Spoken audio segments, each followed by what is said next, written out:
Today we're going to be looking at a video that I really think exposes an element of toxicity in the Christian faith. So we're going to watch this video in full and just keep track of all these claims and then kind of come back and review them individually. Let's try this from a theist perspective then. There's no ultimate purpose, no meaning, no reason for you to trust the thoughts in your brain, including this one's, and so the random firing and chemical processes of the molecules in your head. There's no reason to complain about anything moral, as it is just an outworking of what is and what ought not what ought to be, and no moral standard to compare it to. You have no inherent worth, as you're just a random byproduct of unguided processes that happened over time. And ultimately, you have no hope. You have no hope that there is anything else after this life, and that this life is ultimately worth doing something meaningful in. #theist. Now, it's evident that people do find purpose in religion, and that is a good thing. But claiming that religion has a monopoly on providing people with meaning and purpose in their lives is at best deceptive.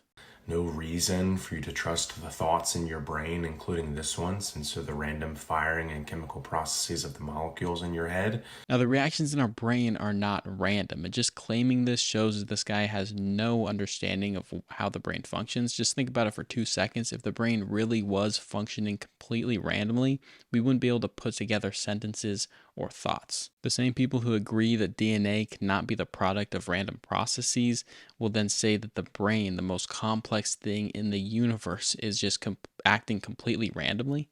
This is ridiculous. I guess he's trying to argue against free will here, or saying that free will does exist, and if we don't have free will, then we don't have any reason to trust our brains.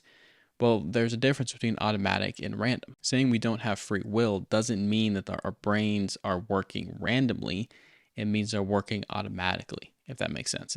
There's some nuance in there that he's skipping over. Also, is he trying to say that if God is real, then the firing of our neurons are ordered, and so in this case we wouldn't have free will? I'm not really sure. No reason to complain about anything moral, as it is just an outworking of what is and what ought not what ought to be, and no moral standard to compare it to. Now, I know there's a ton of controversy about moral intuitions, but the way I see it, and based on things I've read, moral intuitions are just like our other intuitions. If I toss you something, you're going to react and grab it or deflect it. If you see a child suffering on the street or a dog suffering on the street, you're going to feel sorry for that dog or for that child. Similarly, you will feel guilt if you cause somebody else pain. It's built into our human nature.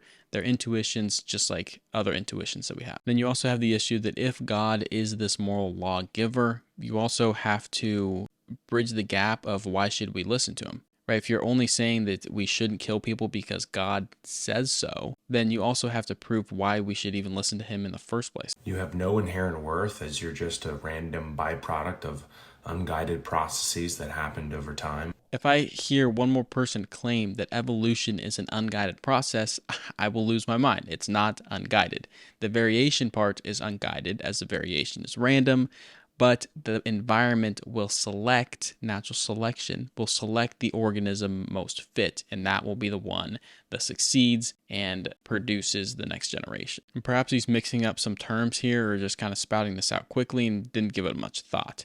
Another thing I want to mention here is that as someone with no belief in a God, I still believe that people have inherent worth. For him, he has to appeal to authority to prove that we do have inherent worth. And I think that that is something that we could be charitable and just give to people. And ultimately, you have no hope. You have no hope that there is anything else after this life, and that this life is ultimately worth doing something meaningful in. #theist. I think this one is very oversimplified. Hope is absolutely individual. For somebody, making a ton of money or winning the lottery could signify hope because they can support their future family. For someone else, a flower sprouting through the concrete might represent hope. Lastly, he ends with this: no reason to do anything meaningful. First, reasons to do things, just like reasons to have hope, are also individual. The reason why I started my YouTube channel, the reason why I got a biology degree are all individual to me. Additionally, the things that we deem as meaningful are also individual. The fact that I care about my YouTube channel, I care about biology, and I care about science are so individual to me. The fact that they have meaning is completely dependent on who I am. They're are millions of people who don't see science or biology or this YouTube channel as meaningful. Saying that there's no reason to do anything meaningful is just so melodramatic. Now, this video is titled The Toxicity of Christianity. Obviously, how toxic a particular belief is does not reflect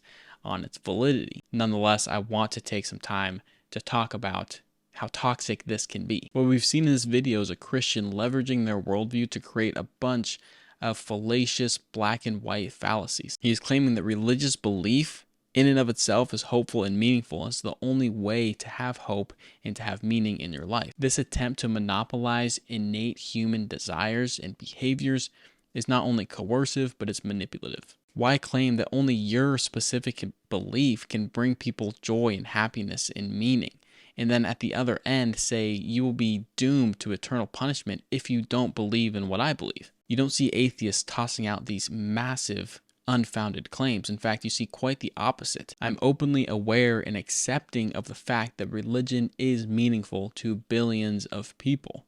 But I want to ask the Christians out there, why is your way the right way? Why is your religion the only one that can provide meaning and hope? Perhaps the only substantive critique in this video is that those who don't believe in a God or are atheists shouldn't have very high hopes for the afterlife. However, there's a pretty good argument to suggest that an eternal afterlife in heaven is actually worse than just dying and disappearing forever.